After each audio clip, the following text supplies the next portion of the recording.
saya Muhammad Hambali bin Cik Wen, nombor menteri 052107. InsyaAllah pada hari ini saya akan membahaskan kisah dakwah Nabi di antara Nabi-Nabi Ulul Azmi, Rasul-Rasul Ulul Azmi, yakni Nabi Nuh AS. Dakwah Nabi Nuh AS merupakan satu kisah yang unik sehingga Allah menguji baginda untuk menguruskan anaknya yang tidak mahu beriman kepada Allah. Kisah Nabi Nuh AS banyak disebutkan di dalam Al-Quran pada beberapa surah. Antaranya dalam surah Al-A'raf ayat 59. Allah berfirman yang bermaksud, sesungguhnya kami telah mengutuskan Nabi Nuh kepada kaumnya. Lalu berkatalah ia, wahai kaumku, sembahlah kamu akan Allah, yakni Allah Tuhan yang sebenar. Tidak ada Tuhan yang bagi kamu selain daripadanya. Sesungguhnya aku bimbang kamu akan ditimpa azab hari besar, yakni hari kiamat. Wad, Suwa, Yawud, Ya'ud dan Nasar merupakan orang yang soleh dari kaum Nabi Nuh AS. Sewaktu mereka wafat, syaitan telah membisikkan kepada kaumnya untuk membuat patung mereka di kawasan tempat mereka duduk. Lalu setiap patung itu diberi nama dengan nama mereka. Mereka memiliki ramai pengikut yang selalu mengikut jejak langkah mereka. Namun apabila mereka meninggal dunia, para pengikutnya menyatakan bahawa seandainya kita buatkan patung mereka, tentu akan membuat kita akan mengingati mereka dan mendorong kita untuk rajin beribadah. Lalu perkara itu dilaksanakan. Namun apabila para pengikutnya telah meninggal dunia, Iblis telah membisikkan generasi berikutnya dengan berkata, sungguh mereka menyembahnya dan meminta hujan dengan perantara patung-patung ini. Akhirnya patung-patung itu disembah oleh mereka. Daripada peristiwa inilah wujudnya kerosakan yang amat dahsyat terhadap kaum Nabi Nuh AS dengan penyembahan patung-patung itu, ataupun dikenali sebagai berhala di atas muka bumi ini. Lalu Allah Ta'ala telah mengutuskan Nabi Nuh AS untuk menyeru kaumnya agar beribadah hanya kepada Allah dan tidak menyekutukannya, serta melarang perhambaan selain kepadanya.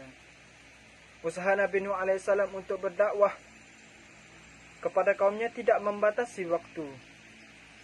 Di antara siang dan malam, seruan Nabi Nuh ini menunjukkan betapa cekal dan kuatnya baginda untuk meninggalkan urusan dunia untuk mentadbir kaumnya itu. Nabi Nuh berkata seperti yang diceritakan dalam Al-Quran di dalam surah Nuh ayat 5 yang bermaksud, setelah puas menyeru mereka, Nabi Nuh berdoa dengan berkata, wahai Tuhanku, sesungguhnya aku telah menyeru kaumku siang dan malam agar supaya mereka beriman. Kata Nabi Nuh lagi, maka seruanku ini tidak memberikan mereka sesuatu faedah pun selain daripada menambah mereka melarikan diri dari kebenaran. Surah Nuh ayat 6. Begitulah Allah yang memperihalkan kisah Nabi Nuh AS berusaha menjalankan amanah untuk menyeru kebaikan kepada kaumnya itu. Proses pendidikan dan pentarbiahan bukanlah satu tempoh yang singkat, kerana usaha yang berterusan akan memberikan natijah yang luar biasa. Justru da'i yang benar-benar memahami hakikat jalan dakwah tidak akan terhenti di pertengahan, sehingga kita digelar futur dalam perjuangan di dalam medan dakwah yang sebenar, insya-Allah. Assalamualaikum warahmatullahi wabarakatuh. Pada hari ini saya ingin menerangkan mengenai manhaj dakwah Nabi Ibrahim AS. Nabi Ibrahim adalah salah satu daripada Rasul Ulul Azmi. Nabi Ibrahim merupakan Nabi yang ke-6 daripada 25 Rasul yang wajib umat Islam kenali. Nabi Ibrahim mendapat gelaran Khalilullah, iaitu sahabat Allah. Nabi Ibrahim mempunyai anak yang bernama, antaranya Nabi Ismail dan Nabi Ishak, dan cucunya yang bernama Nabi Yaqub. Antara kisah-kisah yang terkenal berkaitan dengan Nabi Ibrahim adalah yang pertama adalah kisah Raja Namrud yang ingin membunuh semua bayi lelaki disebabkan takut akan tergugat dia punya pemerintahan pada masa hadapan. Yang kedua adalah kisah Nabi Ibrahim yang dibakar hidup-hidup oleh kaumnya sendiri, tetapi tidak mencederakannya atau melukainya sedikit pun. Kisah yang ketiga adalah kisah Nabi Ibrahim yang ingin menyembelih anaknya Ismail. Kisah yang terakhir adalah kisah yang keempat, kisah Nabi Ibrahim dan Nabi Ismail yang membina semula Kaabah setelah berlakunya banjir besar pada zaman Nabi Nuh. Okey. Cara manhaj yang digunakan oleh Nabi Ibrahim dalam berdakwah adalah, dalam ni saya ingin menerangkan hanyalah 3 manhaj. Yang pertama adalah manhaj yang menjadikan dirinya sebagai qudwah hasanah, yakni teladan yang baik. Kedua, bermaksud contoh kepada sesuatu untuk ditiru atau dirujuk menjadi sama seperti apa yang ditiru. Bermaksud kat sini, kedua bermaksud suatu keadaan kepada diri seorang insan yang menjadi ikutan atau cerita yang baik, sama ada baik atau buruk, ataupun memberi mudarat atau memberi manfaat. Tak kisahlah dia contoh dari orang jahat ke, orang baik ke. Contohnya Ustaz Abiliu, yang Ustaz Abiliu post dia punya dakwah, dia punya bantuan sumbangan dekah dia dekat media sosial supaya orang sekeliling yang melihat video tersebut terinspirasi atau terikut untuk melakukan sumbangan tersebut, buat sumbangan, buat pertolongan kepada orang susah. Yang kedua adalah berlembut dalam berdakwah. Berlembut dalam berdakwah ini merupakan risalah yang amat terpuji di sisi Allah. Ia juga tuntutan bagi menjamin dakwah yang berkesan. Ia adalah satu manhaj yang terbukti dapat memujuk dan meruntunkan hati orang yang diseru ataupun orang yang didakwahkan. Biasanya berlambut itu boleh melenyapkan kekasaran, kesombongan yang ada dalam hati seorang mad'u tersebut. Sebagai contoh, Nabi Ibrahim pernah berdakwah kepada ayahnya dalam surah Al-Maryam, surah Maryam ayat 42 hingga 45. Allah telah menceritakan dalam Quran bahawa Nabi Ibrahim pergi berdakwah kepada ayahnya dengan cara berlemah lembut, belas kasihan, kasih sayang dan simpati. Tetapi ayahnya masih lagi tidak menerima dakwah Nabi Ibrahim dan meninggal dunia dalam keadaan masih lagi tidak beriman kepada Allah. Yang ketiga adalah menggunakan dakwah dengan kepada kaum kerabat yang dekat, kepada ahli keluarga yang terdekat. Seperti apa yang telah saya ceritakan dalam surah Maryam, yang mana Nabi Ibrahim telah dakwah kepada ayahnya sendiri, kerana ahli keluarga ini juga sebagai tulang belakang kepada kita dalam memberi motivasi kepada kita untuk terus berdakwah supaya tidak putus asa. Al-Qutubi menyebut dakwah kepada ahli keluarga ni lebih penting supaya orang berdekatan ni tidak mensyirikkan atau menyekutukan Allah. Jadi itu saja daripada saya. Assalamualaikum warahmatullahi wabarakatuh. Assalamualaikum warahmatullahi wabarakatuh. Nama saya Muhammad Taufik Nur Ashraf bin Hanafi, nombor metrik 052106, Diploma Dakwah.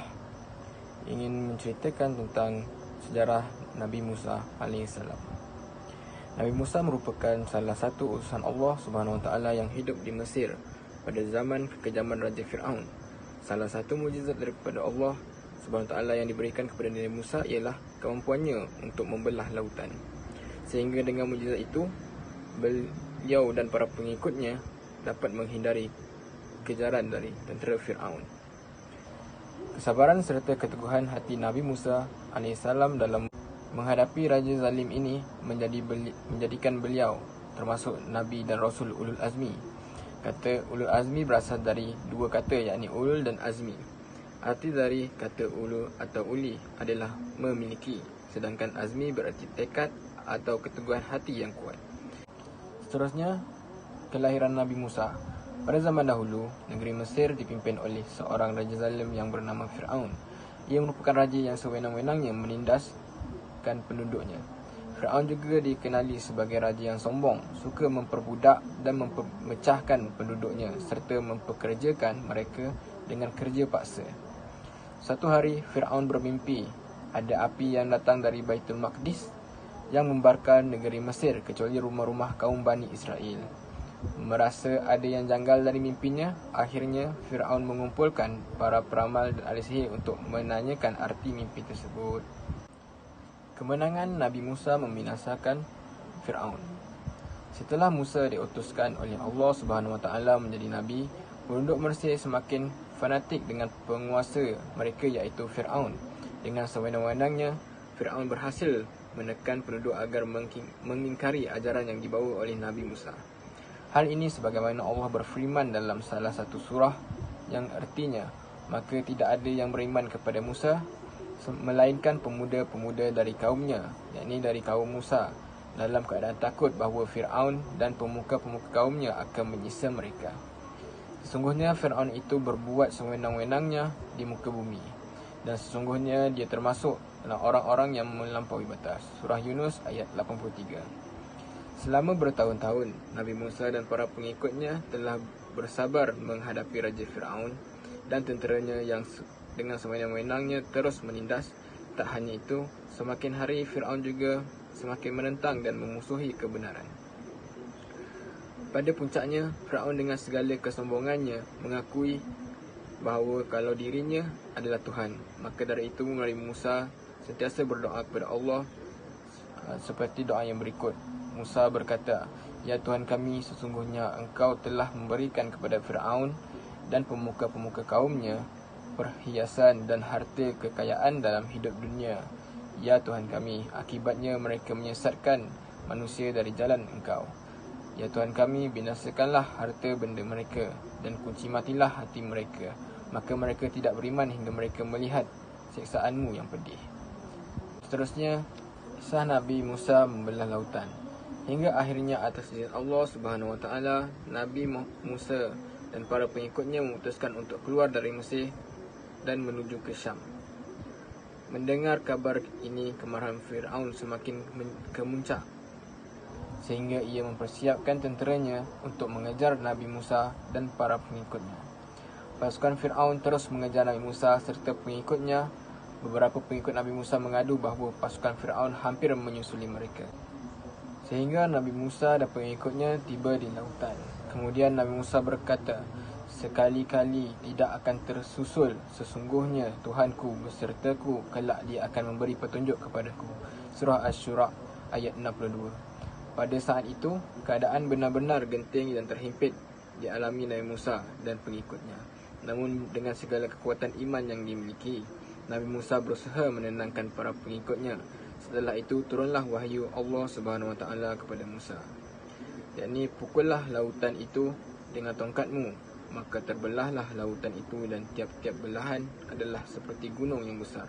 Surah Asy-Syura ayat 63. Setelah lautan terbelah, Nabi Musa dan para pengikutnya bergegas melintasi jalan tersebut. Kemudian disusuli Fir'aun dan pasukannya yang mencuba untuk ikut melintasi jalan tersebut. Akan tetapi lautan telah kembali seperti semula. Akhirnya Fir'aun dan pengikutnya tenggelam. Sebagaimana Allah Subhanahu Wa Taala berfirman dalam salah satu surah yang artinya, "Dan kami selamatkan Musa dan orang-orang yang bersertanya semuanya, dan kami tenggelamkan golongan yang lain itu. Sesungguhnya pada yang demikian itu benar-benar merupakan suatu tanda yang besar, yakni mukjizat, dan tetapi adalah kebanyakannya mereka tidak beriman." Surah Asy-Syura ayat 65 hingga 67. Sekian daripada saya, Muhammad Taufiq Ashraf bin Hanafi, 052106, menceritakan tentang kisah Nabi Musa. Sekian, terima kasih. A'udzubillahi minasyaitonirrajim. Bismillahirrahmanirrahim. Assalamualaikum warahmatullahi wabarakatuh. Nama saya Muhammad Faiz Fatihi bin Badri Syam, nombor metrik 052071. Saya akan membahaskan tentang Nabi Isa AS, manhaj dakwah Nabi Isa AS. Seperti mana yang kita tahu, Nabi Isa AS ketika hidupnya sangat ditentang dan mendapat ujian yang sangat hebat, sangat dahsyat daripada kaumnya sendiri, iaitu Bani Israel. Nabi Allah Isa AS berdakwah kepada kaum Bani Israel yang telah menyimpang dari ajaran kitab Taurat yang ditinggalkan Nabi Musa AS. Metod dakwah yang digunakan oleh Nabi Isa kepada kaum Bani Israel antara lain disebut dalam ayat Al-Quran, iaitu A'udzubillahi minasyaitonirrajim.